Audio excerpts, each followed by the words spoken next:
Como más o menos habrán estado viendo, el título de este curso lo planteé con estos dos términos, narrativa y gramática en Freud, ¿sí? Para eso me parece importante comenzar con una aclaración que es fundamental y tiene que ver con cómo entiendo lo que se ha llamado el retorno a Freud.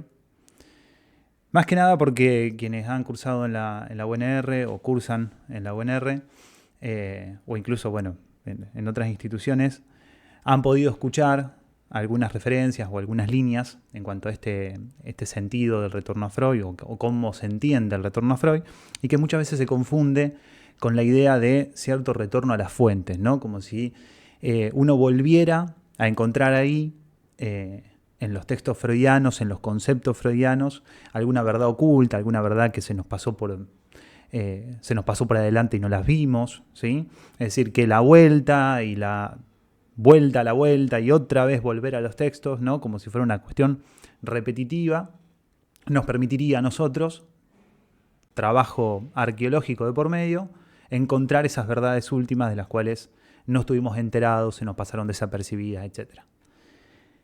Lacan en ningún momento planteó así su operación retorno, ¿no? De hecho, la frase retorno a Freud es una frase enteramente lacaniana, si bien en la época Foucault ya estaba planteando su propio retorno, que era un retorno a Nietzsche, ¿sí? Un retorno a Nietzsche para construir su metodología, el método arqueológico, el método genealógico, tienen un anclaje netamente nietzscheano, ¿sí? Estamos en una época en donde la noción de retorno es algo que se viene pensando, ¿bien? El asunto es cómo está pensando Lacan su retorno a Freud. Que de ninguna manera, y esto hay una cita que ya la comenté la vez pasada, la voy a volver a leer porque me parece que es importantísima, más que nada por la claridad. Sí. Te interrumpo, ¿vos ibas a grabar? Sí. Estás grabando.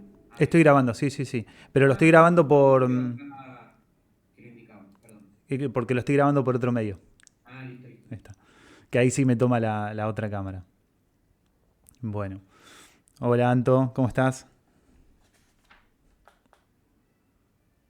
Entonces, les decía esto. Hay una cita que es muy clara, ¿sí? En cuanto al sentido del retorno. Se las voy a leer para que la vayamos analizando. De un retorno a Freud, tal como algunos se lo proponen en la enseñanza de la Sociedad Francesa de Psicoanálisis, no se trata para nosotros de un retorno de lo reprimido, sino de apoyarnos en la antítesis que constituye la fase recorrida desde la muerte de Freud en el movimiento psicoanalítico, para demostrar lo que el psicoanálisis no es y buscar junto a ustedes el sentido primero que Freud observaba en él, por su sola presencia que se trata aquí de explicitar. A destacar en esta cita, ¿sí? No se trata de un retorno de lo reprimido. ¿Qué quiere decir que no se trata de un retorno de lo reprimido? Digamos? Es decir, que no se trata de que hay algo, como decíamos antes, que se nos haya pasado desapercibido, que haya quedado oculto, ¿sí? Y que tengamos que ir a desocultar. ¿Bien? No se trata de un trabajo de rastrillaje, ¿sí? Para rascar cada vez más las pepitas de oro en los textos freudianos. Se trata de apoyarse, ¿sí? Dicen una antítesis, ¿no? Es decir, si jugamos con los términos tesis, antítesis, ¿sí? Se trataría de otro modo de pensar, tal vez el psicoanálisis, ¿bien? Y por otro lado, se trata de rectificar ese sentido, rectificar un sentido, ¿bien? Esa rectificación del sentido me parece sumamente ilustrativa porque hay muchas maneras de entender la palabra sentido. Lacan no es ambiguo al momento de usar esos términos, ¿sí? Cuando tiene que hablar de significación, habla de significación. Cuando tiene que hablar de efecto de significado, lo dice. Y cuando tiene que hablar de sentido, lo dice también. Lo utiliza de maneras distintas. En general, el término sentido, en los textos lacanianos ustedes lo van a encontrar con la acepción de la dirección, ¿sí? De la orientación, hacia dónde se dirige algo. Por lo tanto, en este retorno, insisto, no es un volver a las fuentes, no se trataría, digamos, de ese rastrillaje de las verdades últimas que se nos pasaron, ¿sí? O esta vuelta a la originalidad, ¿bien? Sino de volver a los textos para establecer allí la rectificación de un sentido, ¿bien? O establecer un sentido distinto. En esa misma línea, digo, de la rectificación del sentido, esta cita que yo les acabo de leer es del texto de los escritos 1, La cosa freudiana o el sentido del retorno a Freud. Esa cita está en la página, es en la primera, es en la página 379. Y ahora voy a una que la encontramos casi al final del texto, que es en la 409, ¿sí? Dice: de lo que debe tratarse ahora es de una iniciación a los métodos del lingüista, del historiador y yo diría que del matemático, para que una nueva generación de practicantes y de investigadores recobre el sentido de la experiencia freudiana y su motor. ¿Bien? Si seguimos la pista de la cita anterior, ¿sí?, de esta rectificación del sentido, ¿bien? Fíjense acá que recobre el sentido de la experiencia freudiana. No está hablando de las categorías, ni de la teoría, ni de los términos freudianos. Está hablando la rectificación del sentido de la experiencia freudiana. Cuando habla de la experiencia freudiana se remite estrictamente a la experiencia del inconsciente, ¿no? Es decir, de la experiencia de esa ley simbólica que Lacan denomina, o mejor dicho, que Freud denominó inconsciente y que Lacan la establece con el concepto de ley simbólica, al menos en este texto. Entonces, esta rectificación, ¿cómo se haría? ¿Cuál sería el modo o el modelo bajo el cual nosotros podemos trabajar esta rectificación del sentido de los textos freudianos? A partir de la lingüística, a partir de la historia, a partir de la matemática, por ejemplo. Este es un texto muy interesante por lo anticipatorio. Fíjense que la cosa freudiana, voy a buscarles la fecha.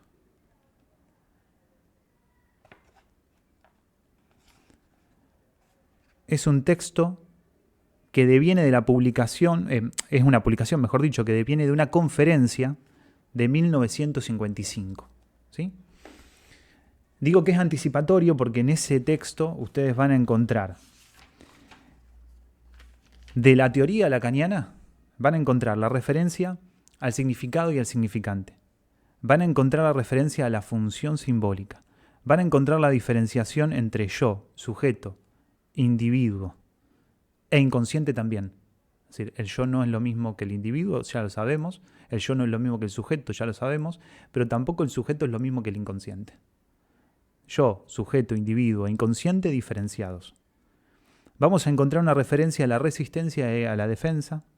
Vamos a encontrar una referencia al lugar de la palabra, al otro como lugar de la palabra, de dónde viene la palabra, de dónde proviene y hacia dónde se dirige la palabra. Vamos a encontrar una referencia al lugar de la conciencia, que tenemos en el estadio del espejo, ¿sí? La conciencia ubicada, ¿sí?, localizada en el otro.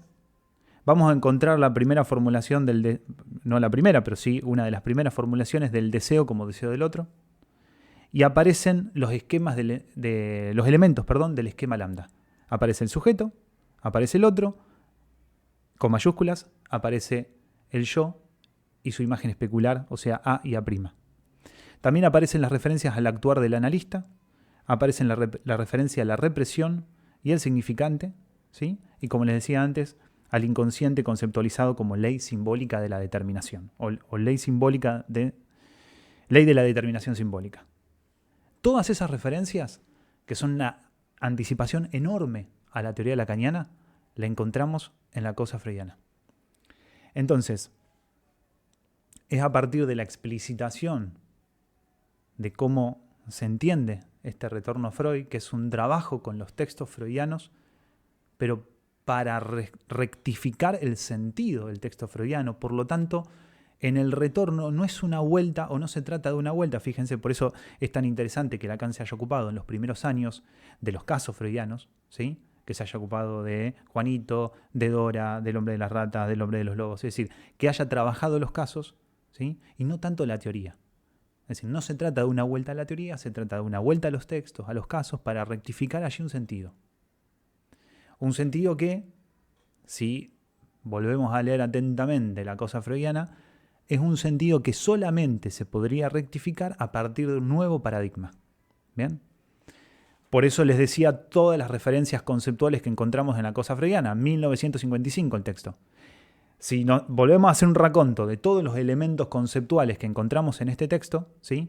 Podemos notar que el paradigma, el nuevo paradigma bajo el cual, ¿sí?, uno va a volver a leer el sentido de los textos freudianos, es el paradigma de la teoría del significante, constituido por la teoría del significante, ¿sí?, y el paradigma de RSI, ¿bien? Real, simbólico, imaginario. Entonces, en este trabajo de una especie de trabajo de archivo que vengo haciendo con el índice de la obra freudiana, les propuse un texto muy breve, justamente para trabajar ahora, es un texto súper breve, que se llama Sobre la conquista del fuego, tal vez algunas ya la leyeron, otros no, es un texto de 1931, ¿sí? Y, ¿alguien lo leyó? ¿Alguien lo tiene elaborado? O al menos leído o sepan un poco la referencia, ¿no? Bueno, yo este texto se lo debo, bueno, no está mi amiga Carla Di Lorenzo en este momento. Se ve que las cuestiones de tiempo no le permitieron llegar, pero bueno, es un texto que conocí a partir de un chiste que hizo Carla en algún asado y lo fui a leer. En este texto, Freud teoriza, es un complemento al malestar en la cultura, ¿sí? Y Freud teoriza acerca del origen de la cultura a partir del mito de Prometeo. El mito de Prometeo lo deben conocer, eso sí. Mínimamente, ¿de qué se trata en el mito de Prometeo? Prometeo le roba a los dioses el fuego divino y se lo entrega a los hombres. Esa entrega del fuego divino implica la inteligencia, implica el logos, ¿sí? Prometeo otorga el logos a los hombres, ¿bien? Prometeo es descubierto en eso, el logos ya había sido entregado, por lo tanto el acto ya había sido cometido, ¿sí? Prometeo entrega el fuego, es descubierto y es castigado por Zeus, ¿sí?, por haber robado este fuego divino, por haberle entregado la inteligencia a los hombres. Fíjense, le voy a leer una pequeña cita de Freud. Dice: creo que mi hipótesis de que la condición previa para la conquista del fuego habría sido la renuncia al placer de extinguirlo con el chorro de orina, ¿no? Esta es la teoría, la hipótesis freudiana en el texto, es decir, que el hecho de que se le haya sido entregado a los hombres el fuego divino, es decir, el logos, ¿sí?, solo es posible la permanencia de ese logos, ¿sí?, en el campo humano, a partir de una renuncia pulsional, ¿sí?, que es de mear el fuego, ¿sí?, y apagarlo. ¿Bien? Es decir, renuncia a esa cuestión de dominio sobre el fuego, es decir, de apagarlo, de extinguirlo, ¿sí? Habría una renuncia pulsional, ¿bien? De modo que eso permitiría la conservación del logos. Esto, fíjense que Freud naturalmente lo está leyendo con sus propias categorías, ¿bien? Vamos al concepto de pulsión.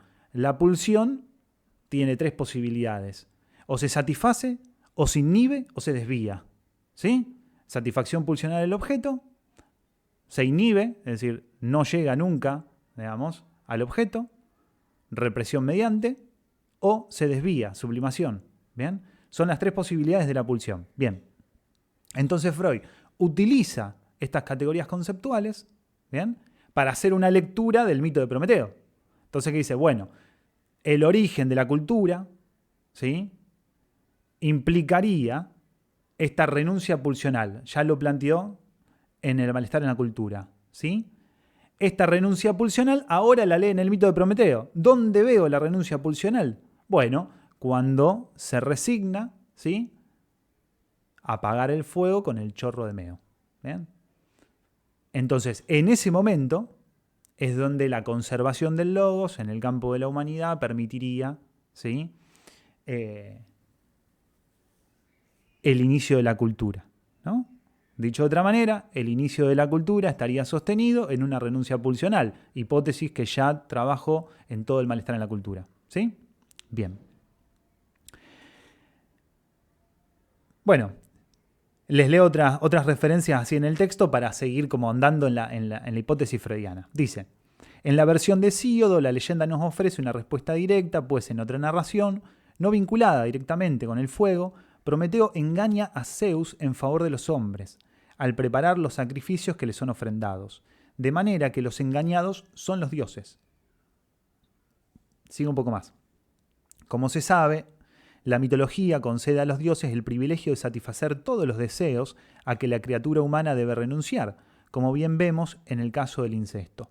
En términos analíticos diríamos que la vida instintiva, el ello, es el dios engañado con la renuncia a la extinción del fuego. ¿Bien?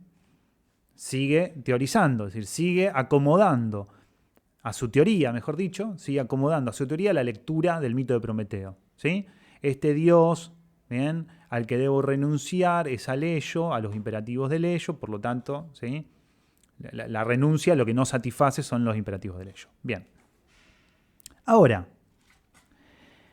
si nosotros seguimos un poco la idea planteada al inicio en el texto sobre la cosa freudiana, ¿sí?, que se trataría de una rectificación del sentido de los textos freudianos, no tanto una vuelta a la teoría, no tanto una vuelta a los términos, a los conceptos freudianos, ¿sí?, tendríamos que ver de poder leer este texto sobre la conquista del fuego, leerlos con otras claves.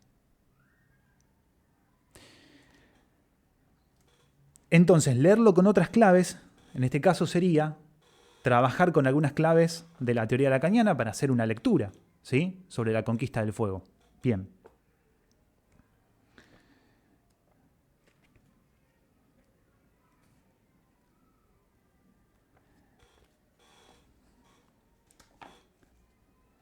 Hay una cuestión que resulta súper llamativa como detalle, ¿sí?, en esta versión de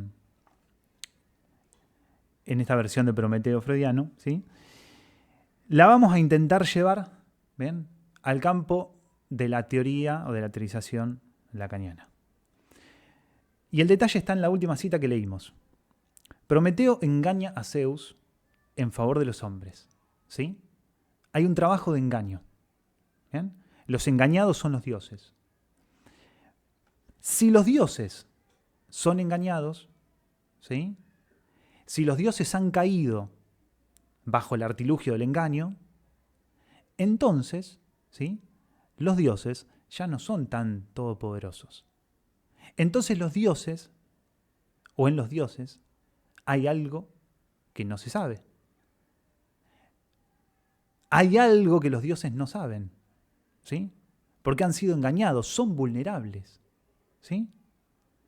¿Qué podemos empezar a leer ahí? Podemos empezar a leer ahí lo que en el grafo del deseo está escrito, ¿sí?, como la barradura del otro o la falta de un significante en el otro. También escrito como significante del otro barrado, ¿sí?, porque en el grafo del deseo está escrito de esa manera, significante del otro barrado, ¿no? Es decir, hay algo que el otro no sabe, porque lo pudo engañar, ¿sí? Pero esto tiene un paso más, porque fíjense que no se trata solamente del engaño, sino que se trata de un robo, ¿sí? Hay algo que se les ha robado a los dioses, ¿bien?, que es el fuego, que es el fuego como representante del logos, de la inteligencia, no solamente la inteligencia en términos de racionalidad, sino que el logos tiene una ambigüedad muy interesante, con algunos ya lo hemos charlado, pero el logos en griego juega entre la racionalidad, el pensamiento y el discurso, la palabra. O sea que a los dioses se les ha robado el lenguaje, que a los dioses se les ha robado la racionalidad, que a los dioses se les ha robado el pensamiento, ¿sí?, la posibilidad de pensar. Entonces acá tenemos la posibilidad de leerlo bajo varios términos. En primer lugar, la extracción o el robo al otro, ¿sí?, cometido al otro por parte del sujeto. Hay algo que se le extrae, hay algo que se le roba, ¿sí?, a partir del engaño. Bien, podemos empezar a jugar acá con el concepto del objeto, ¿no?, del objeto A. Hay algo que se le extrae, hay algo que se le roba al otro, ¿sí?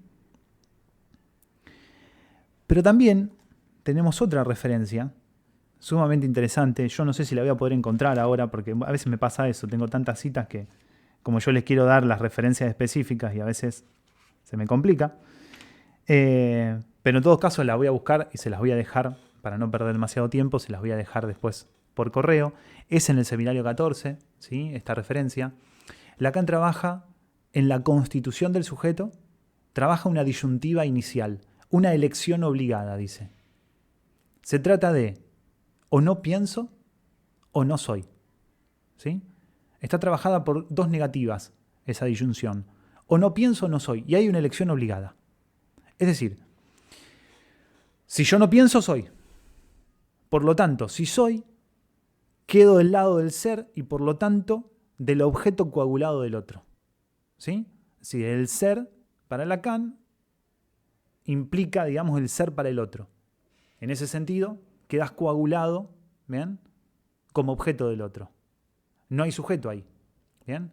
Si se elige, si en esa elección se elige el ser, no piensa. Si no piensa, entonces es objeto. ¿Bien? Ahora, en esta elección obligada, si se elige el pienso, entonces no soy. ¿Bien? Elegir el pensamiento, acá podríamos decir, elegir el fuego, ¿sí?, implica un punto de separación respecto del otro. Elijo pensar, elijo el lenguaje, ¿sí?, se lo saco al otro, porque en definitiva, digamos, el lenguaje es algo que yo le extraigo al otro, además. No, si bien uno siempre escucha esta referencia, ¿no?, del atravesamiento del lenguaje, sí, perfecto, digamos, hay un atravesamiento, pero también hay un robo al otro. Cuando se produce lo que Lacan llama la alienación al campo del otro, la alienación a los significantes, también hay un trabajo de robo sobre el otro. Porque si no lo hubiera, entonces caemos bajo el ser. En este caso, la elección por el pensamiento, la elección por el pensar, ¿sí?, es un trabajo que al otro lo barra y por lo tanto me separa. Y si me separa del otro, si al otro lo barra y yo puedo pensar, hay un trabajo de apropiación de la neurosis respecto al lenguaje. Constante, digamos, ¿no? Infinito, hasta diríamos. Entonces, la elección, esta disyuntiva, ¿sí?, de elegir el pienso, pienso entonces no soy. Pienso entonces me separo del otro. ¿Bien? Fíjense, y esto es lo que quiero explicitar, ¿sí?, respecto del texto. Fíjense que lo que nosotros hicimos acá no es trabajar sobre la hipótesis freudiana. No nos interesa tanto la hipótesis freudiana, ¿sí? Hasta podríamos decir es bastante sosa esa hipótesis. ¿De qué nos sirve a nosotros, ¿sí?, pensar, bueno, está bien, el inicio de la cultura se sostiene sobre la resignación pulsional? No sé de qué nos sirve. Habría que preguntarnos, digamos, también la capacidad heurística de los conceptos, ¿no? Es decir, ¿qué nos permiten leer en la práctica? ¿Nos permiten leer algo? ¿El sesgo del concepto nos permite hacer una lectura? A mí me parece que esta lectura, la de Freud respecto, digamos, del mito de Prometeo, no nos sirve demasiado. Ahora, más allá de si nos sirve o no, que eso será, digamos, un interrogante que cada uno se podrá hacer en su propia práctica, a ver hasta dónde los conceptos le permiten pensar los casos y hasta dónde no, ¿sí? Fíjense las dos lecturas que nosotros podemos hacer en relación a un mismo texto. Y esto es lo que quiero que quede explícito. Tenemos un solo texto, ¿sí? Aparentemente, tenemos un texto. Si nosotros aplicamos las categorías freudianas, como él las está aplicando, ¿sí?, aplicamos la teoría pulsional, entonces la lectura es una. Si nosotros aplicamos otras categorías, por ejemplo, la de sujeto, la de otro, la de objeto, ¿sí?, la de ser y la del pienso, por ejemplo, la lectura es otra.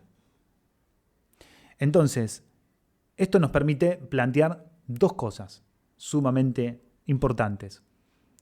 La primera, que entonces no hay lectura, ¿sí?, no hay lectura absoluta. ¿Bien? Uno no lee sin conceptos, no lee sin su formación. lee con conceptos, lee con categorías, necesariamente. Son las categorías las que nos permiten formular alguna pregunta, son las categorías las que nos permiten formular alguna hipótesis respecto del caso y sobre esa hipótesis formular las preguntas, ¿sí? Por algo es que nosotros no preguntamos cualquier cosa. Preguntamos en relación a alguna hipótesis que tenemos respecto del caso. Y la hipótesis la hacemos respecto de lo que podemos leer también. Bien.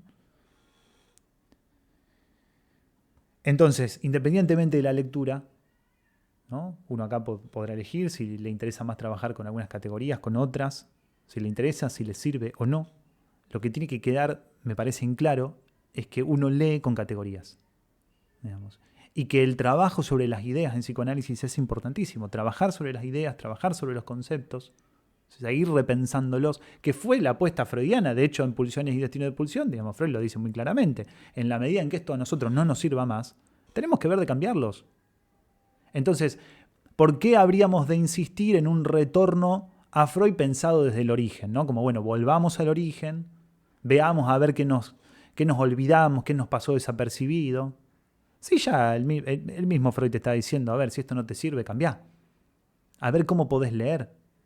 Entonces, fíjense que lo que se arma, digamos, es una especie de circularidad media obturada, digamos, que no sabemos de dónde va, dónde viene. Hay una dialogicidad entre la teoría y la práctica, ¿sí?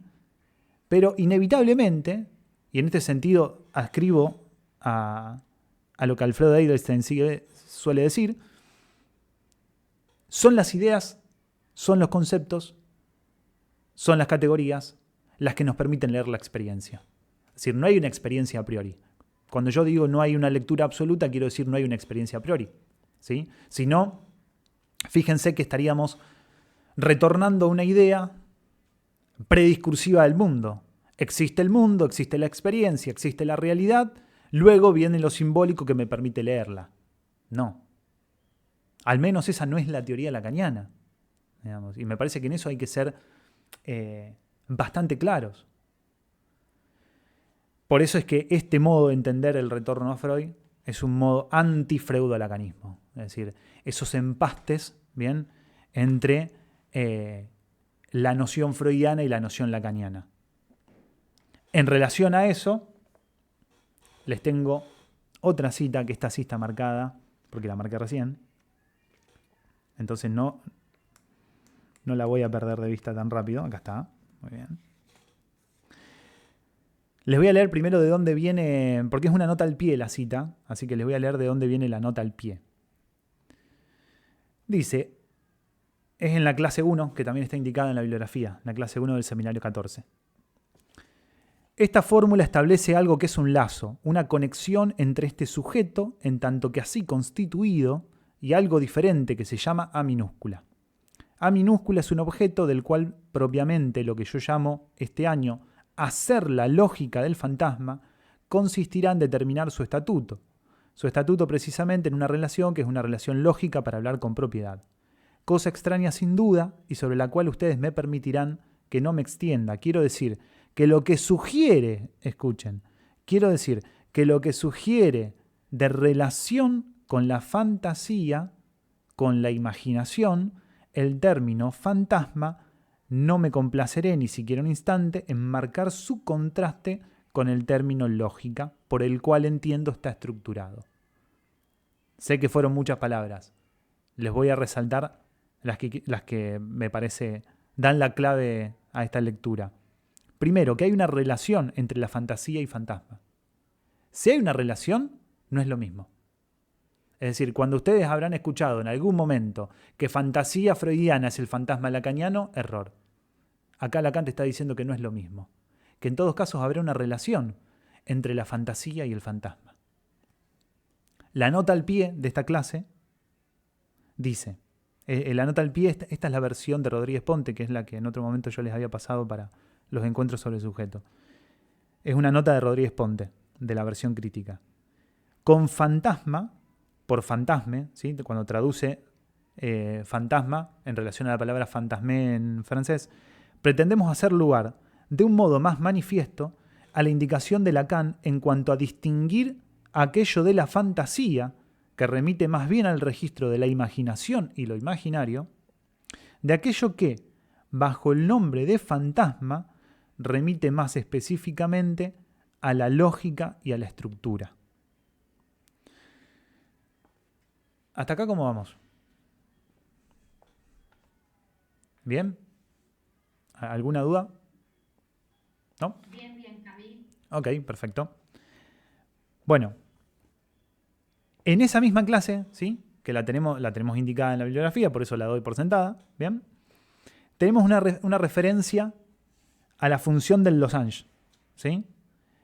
El losange, en esta misma clase, lo voy a acercar a la cámara porque tal vez ustedes no lo tengan presente, ¿sí? ¿Vieron cómo está dividido? Está dividido horizontal y verticalmente. Bueno. La división horizontal, ¿sí? Establece la relación entre mayor y menor. Si te está diciendo esto es mayor y menor, ¿sí? A la vez. ¿Bien? Y la división horizontal, lo dije bien, ¿no? La división vertical primero, ¿sí? La división horizontal plantea conjunción y disyunción al mismo tiempo. Es decir, la función lógica del losange implica dos cosas, o mejor dicho, cuatro, ¿sí? Por un lado, mayor y menor, por otro lado, conjunción y disyunción, ¿sí?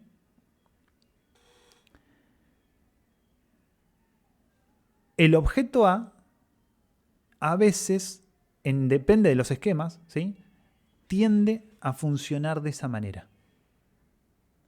Digo, como mayor y menor, cuando funciona en el fantasma, ¿sí? Me aclaro porque si no voy a estar diciendo una burrada. Cuando el objeto A funciona en el fantasma, funciona en la estructura del fantasma, ¿sí? Cumple estas cuatro funciones: mayor y menor, conjunción y disyunción. ¿Por qué? Y ahora se los voy a mostrar. Voy a compartir pantalla.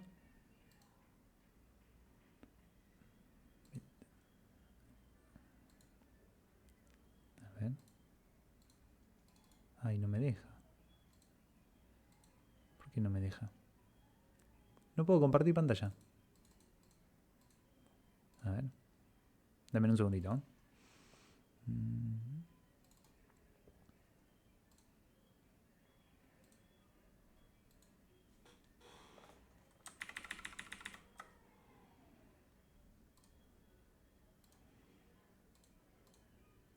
Ahí está. Ahora sí. ¿Están viendo esto? Sí, se ve. Bien, perfecto. Fíjense que hay, este es conocido. Este es un esquema conocido. Tienen al sujeto, ¿sí? Al otro, ya barrado. El sujeto tendría que estar barrado ahí también. Así que disculpen por el esquema con ese error. Y el objeto, ¿sí? El objeto A ahí estableciendo en una interzona, ¿sí? Es decir, en un espacio lógico que no es ni estrictamente del sujeto ni estrictamente del otro, es decir, no es de ninguno, pero es de los dos, conjunción y disyunción, ¿sí?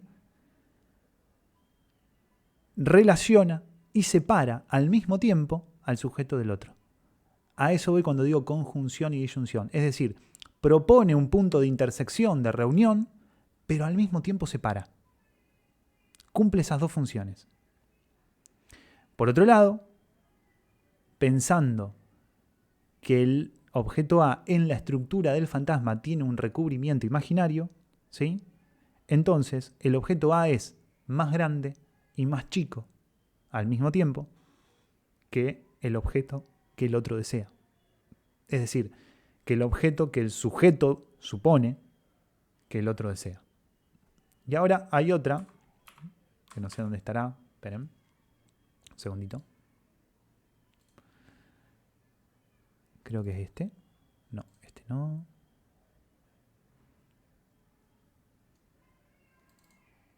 Ahí lo estoy abriendo.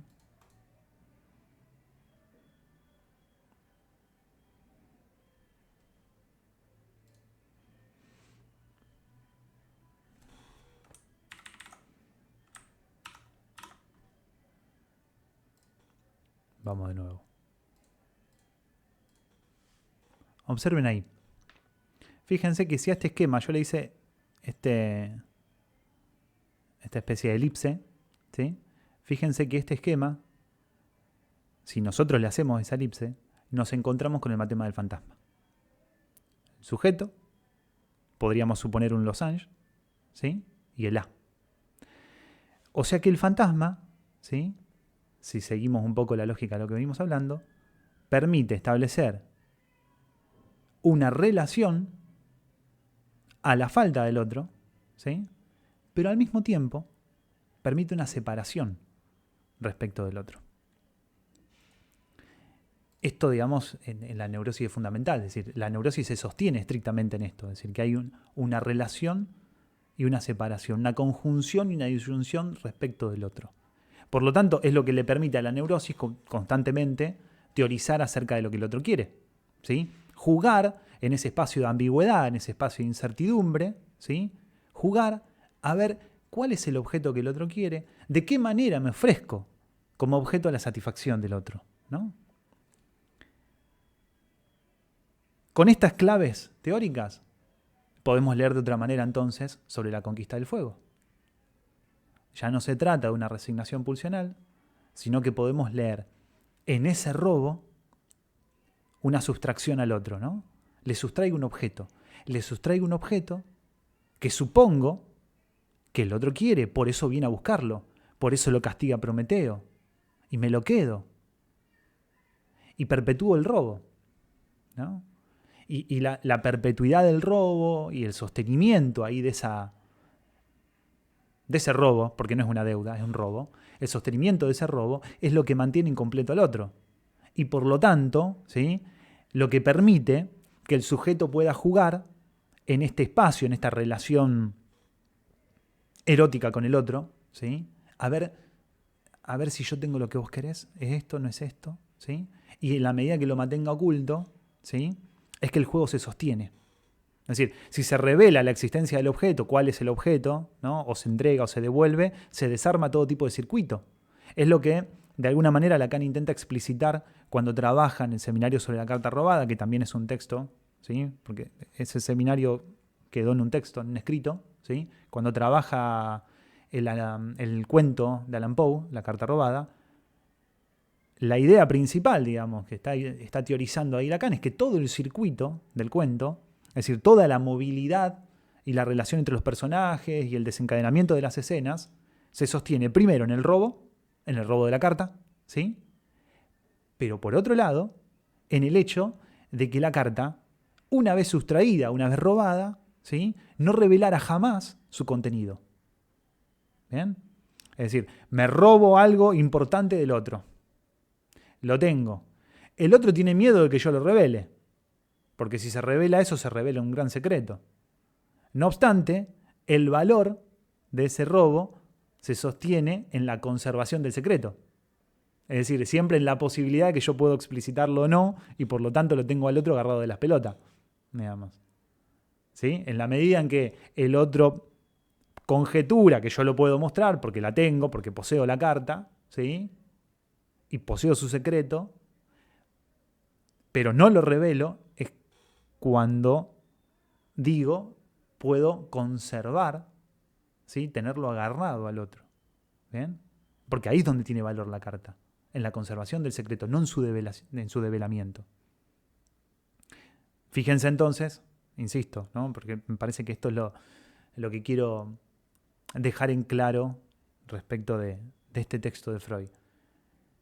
No nos interesa tanto la teoría freudiana acá, lo que Freud hace jugar de su teoría acá, sino cómo, según las categorías con las que contemos, según los conceptos que manejemos, es la lectura del texto que vamos a poder hacer.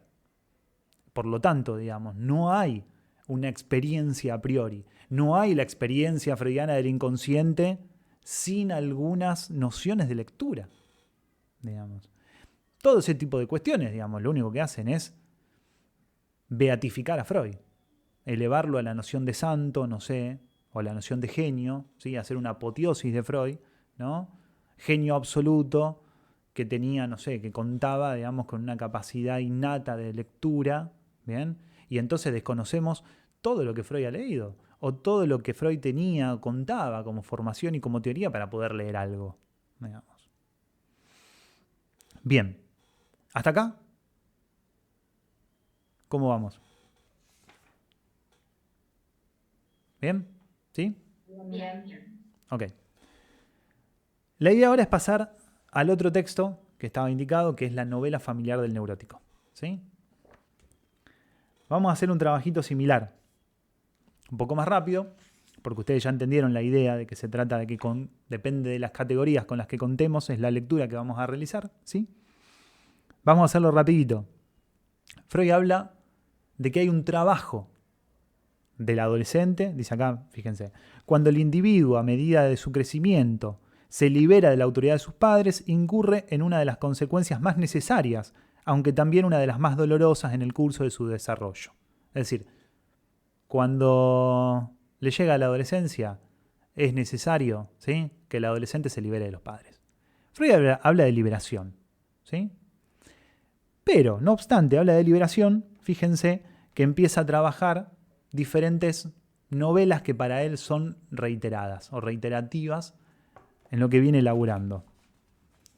Aparece una que es la de la sustitución de los padres, es decir, hay una fantasía, ¿sí?, de sustituir unos padres por otros, ¿no? Esto aparece bastante en los pibes, ¿no? Ojalá el papá de Pepito fuera mi padre y no vos, te odio, ¿no? Eso lo escuchamos bastante. Después aparece, según Freud, ¿sí?, teorías acerca de la infidelidad de la madre, de que la madre estaría con otro, ¿no?, que no dejan de ser teorías sexuales respecto de los padres, ¿sí? Bien. Y por otro lado, aparecen, que me parece una de las más interesantes, dice, les leo la cita, está en la primera página. Las ocasiones que los motivan tienen por tema evidente el sentimiento de ser despreciado. Son frecuentísimas las oportunidades en las cuales el niño es menospreciado o en que por lo menos se siente, y Freud la subraya eso, ¿no?, se siente menospreciado, en las cuales siente que no recibe el pleno amor de sus padres, ¿no? Entonces uno podría decir rápidamente que hay una enorme diferencia entre la fantasía de sentirse menospreciado, de ser menospreciado. Abajo dice Freud que hay una especie de permutación de esta fantasía, que es en la que, bueno, yo soy adoptado, ¿no? Ustedes no son mis verdaderos padres, yo soy adoptado. Después aparece la otra de sustituir a los padres, ¿no? Es decir, parecería que están demasiado lejanas, ¿no? Para Freud todas estas fantasías tienen que ver con liberarse de los padres, ¿no?, como sacárselos de encima. No obstante, nuevamente les propongo que hagamos una lectura con las categorías lacanianas de este texto. Es decir, vamos a servirnos de las mismas nociones. Vamos a servirnos de los esquemas que estuvimos viendo antes, ¿sí?, de ese esquema de los dos anillos, ¿bien?, y de la interzona. Fíjense que en el momento, vamos a sostenerlo en esta fantasía, la fantasía del menosprecio, o la fantasía del adoptado, ¿no? Es decir, mis padres me menosprecian, no me valoran, no me quieren lo suficiente, ¿sí? O soy adoptado, es decir, no soy tu hijo original, ¿no? No soy tu hijo verdadero. En ambas fantasías, a condición de un rebajamiento, fíjense, ¿no?, de un rebajamiento de la condición de hijo, en definitiva, uno puede teorizar una separación, una distancia, que de ninguna manera es la liberación que está planteando Freud. No hay una liberación, hay una distancia, ¿sí? Mis padres me menosprecian, mis padres no me valoran, no me quieren lo suficiente. Uno lo puede escuchar rápidamente como un reclamo, ¿sí? Pero también puede sonar, como dice Freud, como una fantasía, es decir, como una expectativa, ¿no? Es decir, que sea así, que mis padres no me quieran tanto, que mis padres no me valoren tanto, que mis padres me menosprecien un poquito. ¿Por qué digo que eso podría ser efectivamente una fantasía? ¿Sí? O dicho de otra manera, una expectativa de que así ocurra. Matizado por la queja, ¿no?, porque parece ser necesario, digamos, ¿no?, que esté matizado por la queja. Porque es lo que permitiría, ¿sí?, si mis padres no me valoran tanto, no me quieren tanto, me menosprecian un poquito, es lo que a mí me permite ser un objeto no tan apetecible, no tan querible, no tan valorado. Es decir, quedar a salvo de la devoración. Si soy un poco asqueroso, digamos, ¿no? Si no soy tan apetecible, entonces quedo a salvo de la devoración. Volvemos al esquema de los dos anillos. El sujeto, la zona de intersección, el A y el otro. ¿Sí? Ponemos el A ahí. Entonces, hay una teoría en esta fantasía, no en esta novela. Yo soy un hijo adoptado, o no me querés por esto, o no me valorás por lo otro. Hay una teoría del deseo del otro. Hay una teoría de lo que el otro quiere, y hay un juego de distanciamiento del sujeto respecto de lo que el otro quiere, lo que lo pone a resguardo de ser justamente devorado como objeto. Es decir, le permite armar ese espacio en el que se aleja y se acerca, ¿sí?, de esa referencia que construye respecto del deseo del otro. ¿Hasta ahí cómo va? Entonces, ¿qué es lo que estamos haciendo jugar acá? La estructura del fantasma. Si el fantasma es una estructura simbólica que viene al lugar de una suplencia, es una estructura, ¿sí?, simbólica, con un objeto imaginario, pero que viene al lugar de un significante que falta, ¿sí? Porque efectivamente, si nosotros recorremos el esquema del grafo del deseo, bueno, ahora no lo tengo, tendría que ponerlo en pantalla, pero más o menos lo tienen presente. ¿O es necesario que lo ponga en pantalla? ¿Es necesario? ¿No? Bueno. Si ustedes piensan en el piso superior, que es el piso del inconsciente, se fijan, ¿sí?, en el recorrido que va desde el matema de la pulsión, sujeto a los anges, demanda, ¿sí?, es decir, el sujeto en relación a la demanda del otro. Si van hacia la otra punta, van a encontrar, ¿sí?, que en ese mismo circuito que va de la demanda del otro, va hacia el significante del otro barrado, ¿sí? Hay un circuito que está entre esas dos puntas, entre las demandas del otro y el significante del otro barrado. Es decir, que efectivamente en el otro hay un significante que falta. Por lo tanto, hay un agujero. Por lo tanto, habilita la demanda. Si no, no habría, ¿sí?, si no, no habilitaría a la demanda. Si siguen hacia abajo, acuérdense del recorrido, que va del matema de la pulsión al significante del otro barrado y luego siguen el recorrido hacia abajo, van a encontrar que ahí es donde se encuentra el matema del fantasma. Es decir, que solamente hay bajada, hay caída, hay continuidad del circuito hacia el fantasma, hacia la constitución del fantasma, sí y solo sí, lo digo de esa manera condicional, sí y solo sí el otro se encuentra barrado. No habría entonces constitución del fantasma si el otro no se encuentra barrado.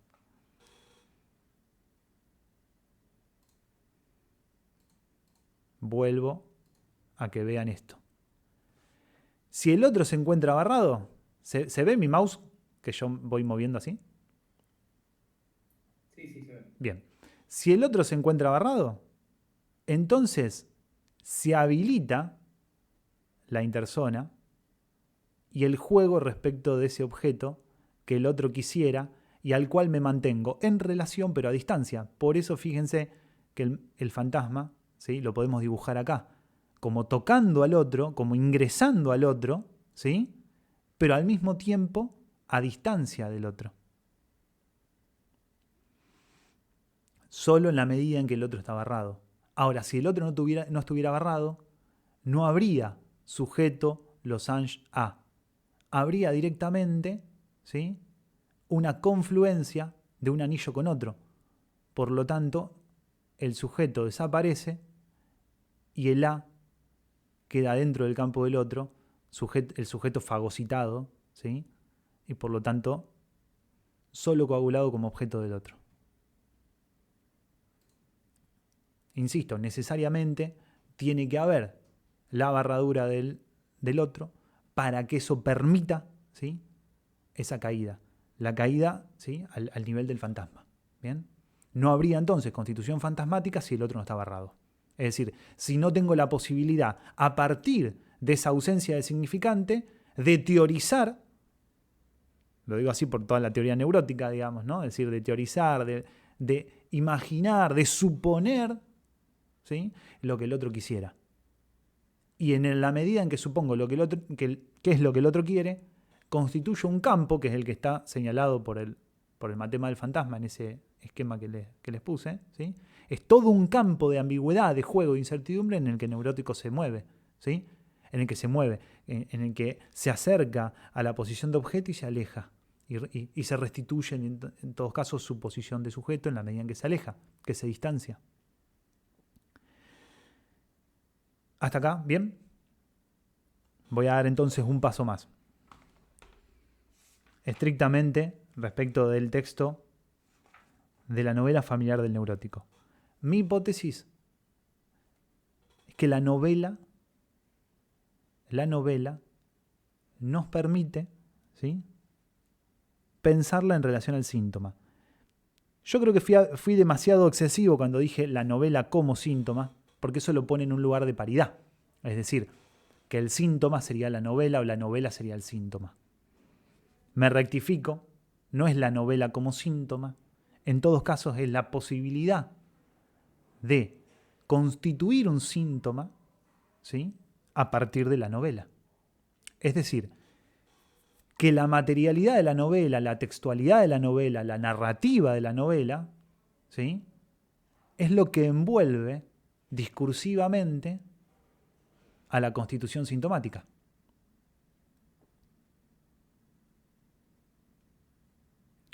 Primer punto. Segunda cuestión, para articular la teoría lacaniana con la novela familiar del neurótico. La novela es un efecto de articulación entre lo simbólico y lo imaginario. La novela familiar del neurótico es un efecto de articulación entre lo simbólico y lo imaginario. ¿Qué quiere decir eso? Tengo la cita por algún lado, pero no la voy a buscar ahora. Quiere decir que la novela instituye en el registro simbólico lugares y relaciones. Y en el registro imaginario constituye significados. Repito, la novela constituye lugares y relaciones, ¿sí?, permutables, por supuesto, ¿sí? Las personas que pueden venir al lugar o a esos lugares son enteramente permutables. Por eso es simbólico. Por eso, en ese sentido, la novela constituye cierta estructura simbólica. Arma lugares y relaciones.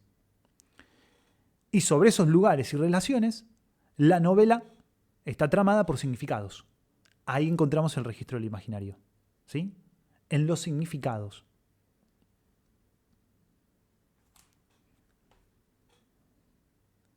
Tercer punto, y esto ya lo saben porque es lo que venimos trabajando hasta recién. La novela separa y construye a su vez una referencia del deseo del otro. Es decir, en la novela, en la medida en que hay novela, yo construyo una referencia del deseo del otro y me permito, por supuesto, separarme, tomar distancia de ese deseo. A partir de que la novela, a nosotros como analistas, la novela nos va a permitir desentrañar, ¿sí?, hasta diría yo, diagnosticar si hay novela es importante, ¿sí? Diagnosticar si hay novela, si existe novela familiar, ¿sí? ¿Por qué? Porque en la medida en que exista, nosotros vamos a tener la textualidad necesaria, ¿sí?, para laburar justamente su posición de sujeto. Es decir, y todo el juego de acercamiento y alejamiento respecto del deseo del otro. ¿Por qué? Porque en la novela vamos a encontrar cuáles son las coordenadas, las referencias respecto de ese objeto de deseo. Que el neurótico, vamos a decir así, fantasea, teoriza, supone en esa novela. ¿Sí? Insisto, volvemos a la fantasía, a la novelita freudiana, ¿sí? Si yo digo que soy adoptado, No, yo soy adoptado porque no tengo los ojos que ustedes tienen. ¿Cómo puede ser que ustedes dos tengan los ojos azules y yo tenga ojos marrones? ¿No? Entonces, al mismo tiempo, fíjense que ese texto nos ofrece una referencia al deseo del otro, ¿no? A vos te gustan los niños con ojos azules, ¿sí? Y al mismo tiempo me permite tomar distancia de eso. Bueno, yo tengo ojos marrones, ¿sí? Me permite tomar distancia. Es un juego, ¿sí? Simultáneo de acercamiento y alejamiento, de constitución de la referencia al deseo del otro y al mismo tiempo de alejarme de alguna manera de eso, ¿sí? De tomar distancia, de resguardarme. Y creo que eso es importante. Porque ahí voy a la noción de síntoma. En el seminario 14, Lacan define el síntoma de una manera muy interesante, casi hasta novelesca, ¿sí? Dice que el síntoma es una verdad que permite ocultar la verdad de que el otro no existe. Lo digo de nuevo. El síntoma es una verdad que permite ocultar la verdad de que el otro no existe. Que el otro no existe en términos de el otro sin barrar no existe. Es decir, el síntoma oculta una verdad. ¿Cuál? La que el otro sin barrar no existe, que solo hay otro barrado. Por tanto, el síntoma oculta esa verdad. ¿Sí? El síntoma, entonces, ¿hasta ahí bien? ¿Sí? El síntoma es una verdad que permite ocultar la verdad de que el otro sin barrar no existe. Por lo tanto, ahí tenemos varias cosas. A ver, primero, que el síntoma, si es una verdad que oculta una verdad, es una verdad que sustituye una verdad. Por lo tanto, estamos pensando en los términos metafóricos, ¿sí? Hay un elemento que sustituye un elemento, bueno, en este caso hay una verdad que sustituye una verdad, ¿sí?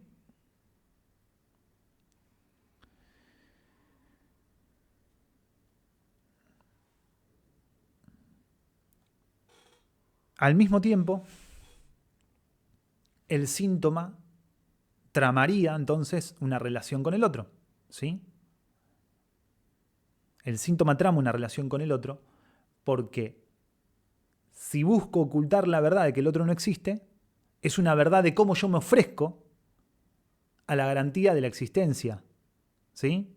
Lo digo de nuevo. El síntoma es una verdad que nos dice a nosotros como analistas, ¿sí? Es una verdad, que nos dice cómo el sujeto se ofrece como objeto a la garantía, al aseguramiento de la consistencia del otro. Ese es un modo, ¿sí?, de ocultar, de velar la verdad de su inexistencia. En la medida en que yo me ofrezco como objeto al otro, oculto la verdad de su inexistencia.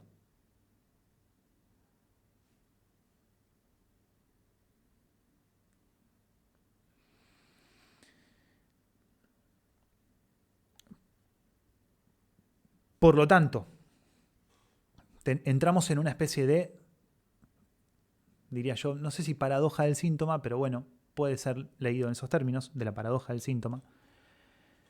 Porque si bien el sujeto busca ocultar esa verdad, es decir, ofrecerse como objeto, ¿sí?, a la consistencia del otro, es al mismo tiempo de ese lugar del que se defiende. ¿Sí? Digo, se defiende de quedar fagocitado como objeto. Apunta a la consistencia del otro, apunta a la garantía de la consistencia del otro, digo, de que el otro no esté barrado, de anular la barradura, y al mismo tiempo se defiende de eso. Se resguarda de su propia aniquilación, digamos, ¿no? Es decir, de conservar cierta posición de sujeto.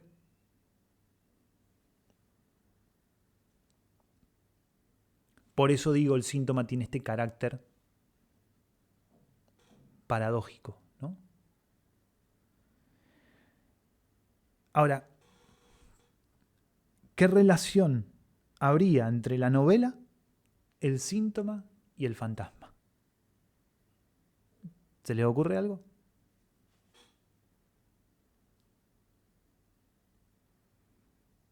hasta el momento, ¿tienen alguna ocurrencia de qué relación podría haber? Insisto que son diferentes, ¿no? Como antes leíamos en la cita de Lacan, la diferencia entre la fantasía y el fantasma. Me permito hacer esa lectura de que la fantasía está más del lugar de la novela, ¿sí? Fantasía y novela, ¿bien? Síntoma, fantasma. A mí se me ocurre la siguiente relación. Si la novela está en el lugar de la fantasía, ¿sí? Es decir, es de alguna manera análogo al concepto freudiano de la fantasía, ¿sí? Porque tiene trama, ¿bien? Insisto, tiene trama porque tiene lugares, porque tiene relaciones y porque tiene significados. Tiene trama, ¿bien? Es una novela. El síntoma es, de alguna manera, el problema, este nudo de la novela, la cuestión problemática de la novela, ¿sí? Nosotros podemos leer, digamos, la cuestión sintomática como en el nudo, en el problema de la novela, ¿no? Cuando se instituye cierta cuestión paradójica de esa relación entre el sujeto y el otro, ¿sí? Entre, bueno, yo digo que yo soy adoptado, que vos no me querés tanto, pero al mismo tiempo me preocupo porque no me querés tanto. Es decir, en esa cuestión ambigua, paradójica, nosotros podemos ver que en la novela, ¿sí?, se entrama entonces esta dimensión sintomática, ¿sí?, de la relación con el otro, ¿bien? Porque en definitiva el síntoma está estrictamente vinculado, ¿sí?, narrativamente, ¿sí?, narrativamente y desde el acto con el otro. Ahora, ¿y el fantasma?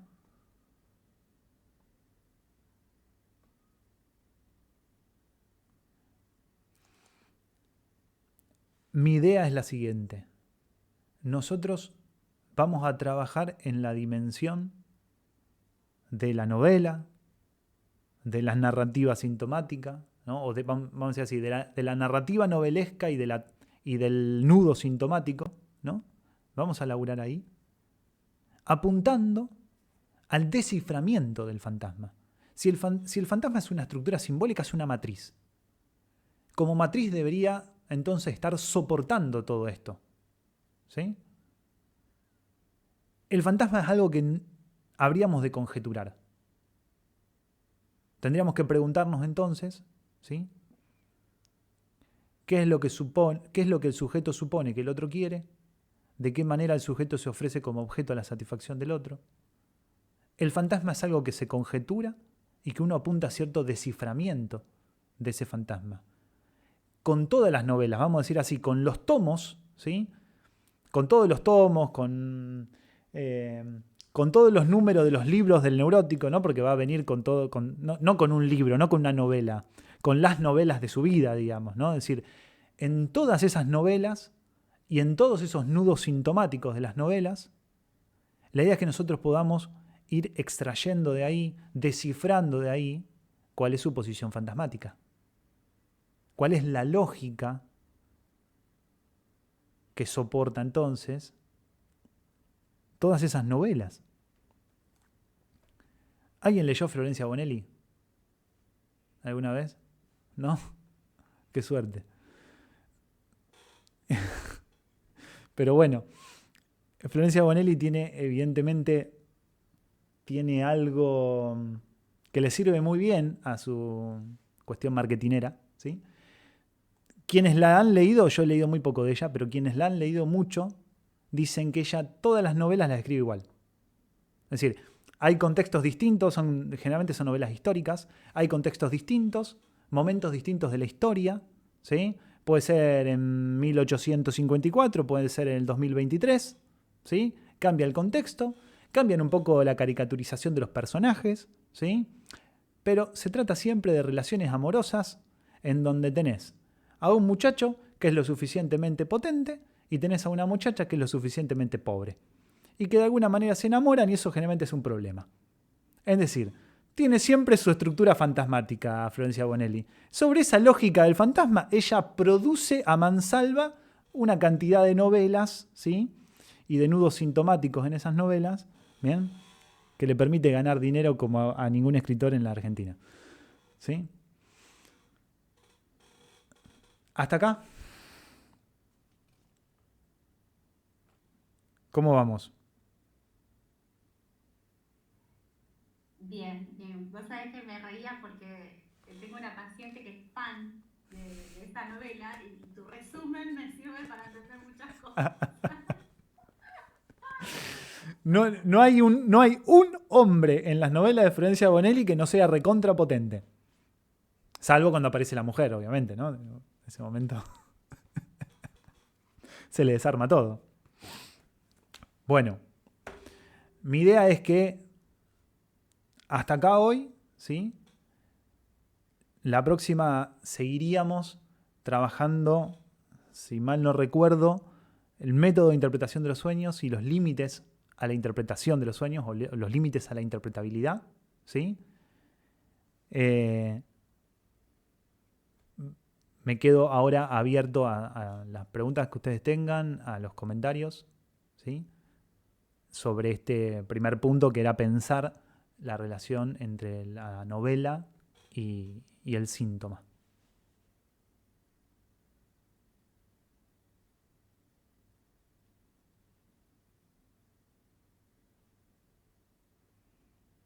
Mientras ustedes van pensando algo, yo hago una mínima acotación. Me parece, a ver, no solo que es importante ubicar el registro de la novela como registro de laburo, para poder empezar a laburar un poco más, diríamos, en la tramita, para después pasar, digamos, a ese nivel más sintomático de la tramita, para a partir de esas varias novelas que nos van trayendo, ¿sí? Poder ir descifrando cuál sería esa posición fantasmática. No solo para ubicar, digamos, esta orientación del trabajo, sino también para, que si bien lo dije, me parece importante volver a decirlo, que la presencia de la novela, ¿sí? Es importante como diagnóstico. Es decir, que si no hay novela, tendríamos que trabajar en construirla. Digamos. Para poder apuntar a un trabajo sobre la posición del sujeto, un trabajo sobre la trama significante, que justamente lo que nos permite es ir conjeturando cuál es ese asunto, ese sujeto subject, ¿no? Porque en el seminario 14 Lacan lo usa bastante esa homología, dice sujeto o subject, ¿no? Es decir, asunto, ¿no? Ese asunto de la trama significante. Pero para poder trabajar en esa dimensión tiene que haber novela. Y si no la hay, entonces hay que armarla. Y entonces nosotros estamos convocados a otra dimensión de trabajo, a otra apuesta de trabajo, ¿sí? Podríamos decir preparatoria para un análisis. Preparatoria es un poco abusivo también, ojo, porque a veces nuestro trabajo puede llegar hasta ahí. Es decir, en el momento en que podemos constituir una novela en alguien que no la tiene, nuestro laburo puede llegar hasta ahí. Esa persona se puede ir tranquilamente. Y bueno, que en algún momento esa novela empieza a sintomatizar, no lo sé. Pero digo, preparatorio pensando en una serie de momentos lógicos en un trabajo de análisis, ¿no? Es decir, bueno, primero si no hay novela, laburemos armando la novela. Si hay novela, entonces laburemos con la novela. Pero en los términos prácticos, puede que nuestro trabajo sea todo eso, ¿no? Es decir, armar una novela. Digamos. Armar una novela implica justamente que alguien pueda ubicarse en algún lugar en relación al otro. Y que juegue ambiguamente, ¿sí? Que pueda jugar en esa ambigüedad, en ese campo de incertidumbre entre el me quiere, no me quiere, soy suficiente, no soy suficiente, ¿sí? Satisfago los ideales, no satisfago los ideales. Es decir, que pueda alguien moverse en ese espacio, en esa interzona, en esa ambigüedad respecto de la relación con el otro. Se me ocurre que cuando no habría novela, y no habría novela cuando encontramos a alguien que está completamente perseguido. Y no lo digo en términos de la persecución psicótica, digo perseguido en el sentido de todos me agreden, todos me odian, ¿no? Es decir, de cierta cuestión, digamos, de desprecio, de rechazo, pero constante, es decir, que no haya ningún armado. ¿Eh? Me desprecian, me odian, ¿no? Es decir, y que eso al mismo tiempo elicite cierta agresividad constante, es decir, que la única relación con el otro pase por la vía de la agresividad. Me parece que si la relación con el otro pasa estrictamente en términos de agresividad, hay un espacio que no se está armando. Es decir, si nosotros lo leemos en términos de lo imaginario, en términos de la espacialidad, hay un espacio que no se termina de constituir. Y cuando yo digo espacio, quiero decir que haya un yo y un otro. Es decir, si no hay un espacio, si no hay algo que delimite, distancie, separe de un yo con un otro, no hay posibilidad de instaurar ahí ningún tipo de novela. Es decir, que la novela, estimo, es cosustancial con la constitución de un espacio, en términos imaginarios, entre un yo y un otro. Si no hay una constitución de un espacio, es en ese campo imaginario, ¿sí?, que permita delimitar, digo, insisto, en términos imaginarios, hasta dónde el otro, hasta dónde el yo, ¿sí?, no hay ahí posibilidad de instaurar una novela. Si no se instaura primero el espacio. Fíjense que en ese espacio es donde se instituye el mito de Prometeo. En ese espacio es donde aparecen todas las fantasías de la novela familiar del neurótico. En ese espacio de cierta separación, cierta distancia, es donde aparece la novela. Entonces, si la novela aparece en ese espacio constituido por cierta distancia, ¿sí?, entonces, si no hay esa distancia palpable, digamos, cuando nosotros recibimos a alguien palpable, digamos, en estas relaciones sostenidas estrictamente desde la agresividad, ¿sí?, no hay espacio. No hay espacio, no hay distancia donde se pueda instituir entonces, digamos, una novela. Bueno, ahora sí, Anto, vos ibas a decir algo, perdón.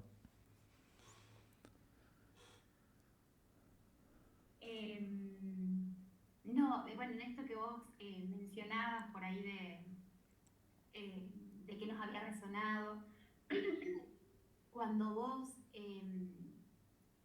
planteabas esta cuestión del fantasma, en cuanto, bueno, a matriz o desciframiento, o como algo que se conjetura, como que me llevó a tu planteo inicial respecto a la lectura de los textos de Freud. En esto de que podemos hablar de un mismo texto, pero bueno, que leído con distintas categorías nos abre a una lectura distinta.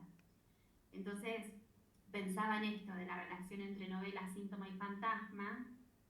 Pensado desde ese lugar, también nos corre de esto que vos decías, ¿no?, de la experiencia previa, porque bueno, lo que decías de Bonelli, ¿no? O sea, se parte de la misma novela, vamos a tener siempre el mismo resultado. Y en eso también recién pensaba, bueno, un poco creo la crítica que hace Lacan a los post-freudianos, ¿no?, en esto de que, bueno, tal complejo, tal resultado, entonces como una lectura bastante lineal, que bueno, impide leer el caso por caso, podríamos decir. Bueno, sí, y esto mismo que vos estás trayendo, Anto, es una anticipación. Es buenísima, evidentemente, la lectura que estás haciendo porque estás anticipando la línea de la próxima clase. Es decir, en esto que vamos a laburar entre el método de la interpretación de los sueños y los límites a la interpretabilidad, lo digo en plural, los límites a la interpretabilidad, porque entiendo que hay varios límites en cuanto a la interpretación, ¿sí?, o al trabajo de interpretación. Hay algo que ya les voy a traer varias referencias para ver cómo en Freud hay tanto una teoría del simbolismo como una teoría del significante. No una teoría del significante en términos lacanianos, sino una teoría de lo simbólico, vamos a decir así. Me permito decirlo de esta manera.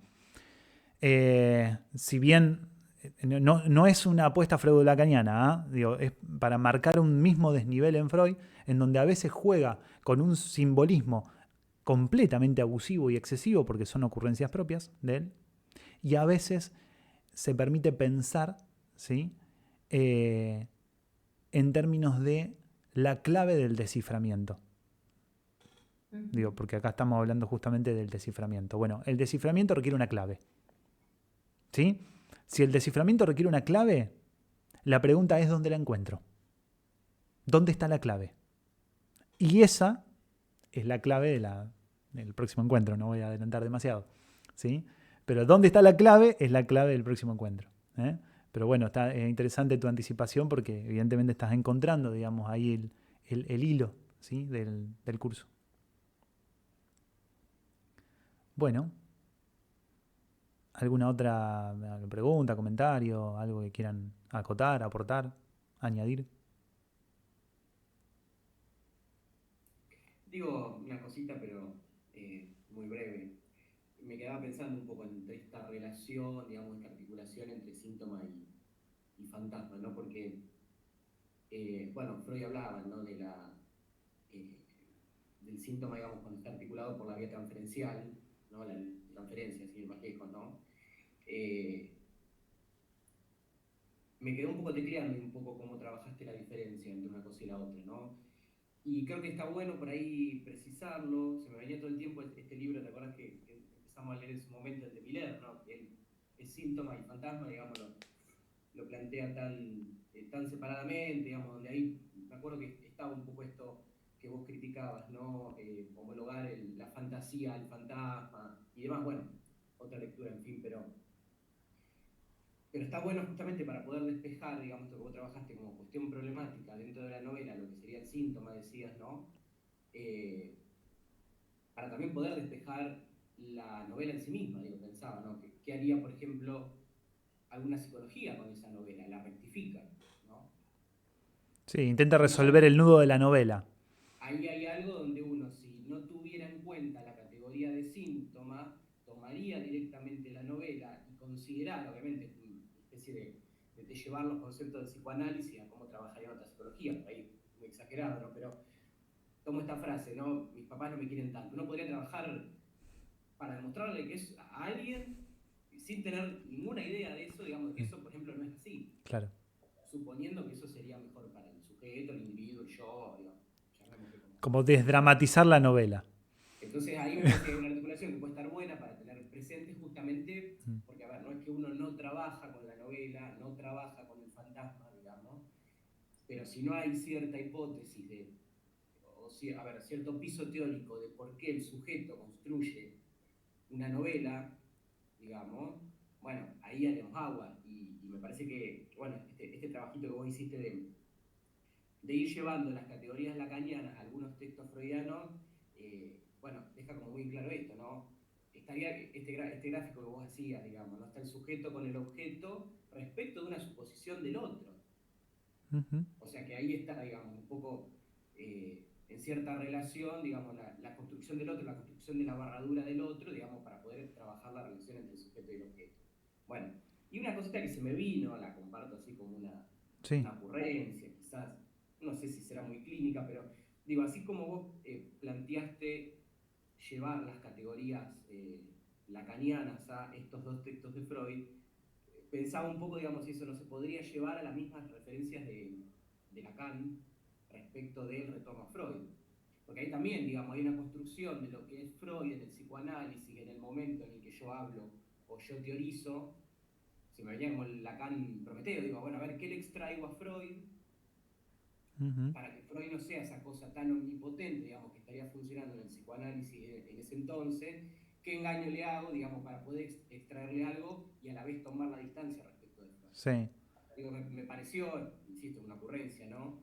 Que así como vos lo dijiste, que son en dos textos freudianos, digamos, también se podría plantear ese trabajo de las categorías lacanianas respecto de estas mismas citas de Lacan, las del comienzo. Sí, sí, sí, sí. Comienzo. Porque, a ver, vos dijiste, la cita sería rectificar un sentido. Es una palabra fuerte rectificar, ¿no? Porque uno supone que, bueno, hay algo, ¿no? Uno tiende a pensar en la cuestión de la desviación, vos lo decías, por la vía de la orientación, de la dirección. No sé, si Lacan no dijo una cosa es decir rectificar el sentido y otra cosa es decir rectificar un sentido. Sí, creo el término lo he leído, si no me equivoco está en la cosa freudiana, el término, digo, la rectificación. Si no, es un recuerdo encubridor mío y está en Alfredo Edelstein, cuando trabaja el retorno a Freud. Si no, es un recuerdo encubridor mío. En todo caso, digamos, es el otro sentido, digamos, ¿no? Es decir, es establecer otro sentido. Con otro sentido con otras categorías, ¿no? Y me parece que ahí el laburo que está haciendo Lacan respecto de ese retorno es una selección de textos, por un lado, que son fundamentalmente textos que no tienen, digamos, una pregnancia teórica, no son textos metapsicológicos, digamos, no son textos de pregnancia teórica, y a los cuales, digamos, les va insertando de a poquito sus categorías camufladas, digamos, ¿no? Al principio, ¿no? Me parece que es por un recurso eminentemente retórico, ¿no? Es decir, para no ser rechazado de entrada, cómo ir metiendo la cuña de a poquito, ¿no? Por eso utiliza muchas veces los mismos términos freudianos. Cuando habla de pulsión, empieza a meter la pulsión bajo la demanda, ¿no? Perdón, pone a la demanda bajo la pulsión, pero bueno, dentro de la pulsión le injerta la demanda. Por lo tanto, digamos, ya ahí la pulsión queda completamente transformada. Digamos, es una operación, si uno quiere explotar la metáfora médica, ¿no? Digo, ahí se insertó el virus y el virus te transformó la estructura interna de la célula, digamos, ¿no? Es decir, le injertaste la demanda, le pusiste un matema a la pulsión y la pulsión ya no es la misma, digamos, ¿no? Y me parece que ese trabajo, digamos, de reconceptualización, digamos, aparece en toda la obra de Lacaniana, digamos, pero buenísimo el comentario. Y retomo otra cosa más que dijiste, que no estuvo presente, pero me parece que está bueno que lo haya hecho presente vos, Juancito, que es la dimensión de la transferencia. Es decir, que ahí se jugaría otra novela. Y me parece que son dos dimensiones de trabajo. Es decir, un analista va laburando en dos dimensiones. En la dimensión de la novela, de esa novela familiar, de esos nudos sintomáticos, pero al mismo tiempo sin perder de vista justamente la escena transferencial donde se va a empezar a jugar otra novela, que es la novela del análisis, digamos. Lo cual me ha permitido en algún momento tener la ocurrencia de pensar que el analista, al fin de un análisis, es un resto ficcional, ¿no? En la historia de un analizante. Es decir, un resto, es algo que quedó. De hecho, muchas veces escuchamos hablar, digamos, de que de los análisis te quedan 2 o 3 anécdotas, digamos, ¿no? De análisis de años te quedan 2 o 3 anécdotas. Bueno, me parece que eso es la figuración por excelencia de que el analista deviene un resto, ¿no? En toda una ficción, que fue el trabajo de análisis. Así que está buenísimo que hayas introducido de nuevo la dimensión de la transferencia, porque me parece que ahí es otro espacio donde se juega, ¿no? En esa escena, otra novela distinta, ¿no?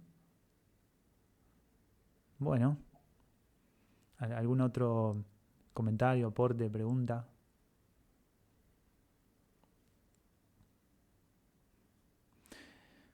Bueno, de mi parte les agradezco muchísimo el interés por este espacio. Bueno, han quedado algunos amigos, amigas y otras personas que no pudieron estar, pero ya me habían avisado que en este primer encuentro no iban a poder estar por una cuestión de diferencia de uso horario, que bueno, van a ver el espacio grabado, así que también hago extensiva las gracias y los saludos a quienes van a estar de manera asincrónica.